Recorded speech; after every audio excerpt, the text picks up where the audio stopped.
Magandang araw sa inyong lahat at welcome sa aking channel. Happy New Year! I am beyond grateful for all your love and support. Watch out for more project this 2024. Mahal ko kayo. Ito nga ang naging pagbati ng kapamilya actress na si Julia Montes para sa bagong taong 2024. Tila may pinaghahanda ang sorpresa ang aktres para sa kanyang mga tagahanga na tiyak na abangan nga ng lahat.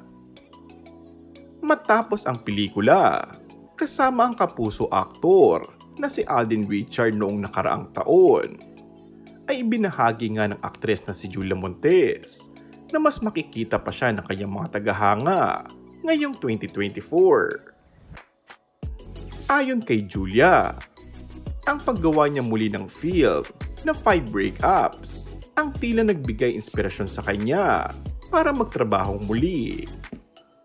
Siguro ang masishare ko lang sa buong pag-film ko ng movie, na-inspire ako to work ulit. Yun yung parang naging dating sa akin while doing that film. Mas makikita pa nila ako this 2024, ayon kay Julia.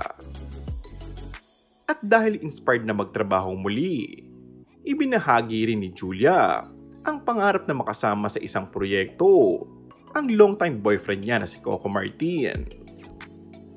Kasi ang dami niyang nagawa, ang dami niyang naikot na characters. Parang alam ko, personally and with work, ang dami kong matututunan pa sa kanya. Isa si Julia sa mga bituin na kinikilala sa husay nito sa pag-arte. Ilan din sa mga tumatak sa proyekto ng aktres ay ang mga seryeng pinagsamahan nila ng matagal ng nobyo na si Coco Martin. And that's all for our today's video. Kung bago ka lang sa aking channel ay mag-subscribe at pindutin na rin ang notification bell. Maraming salamat!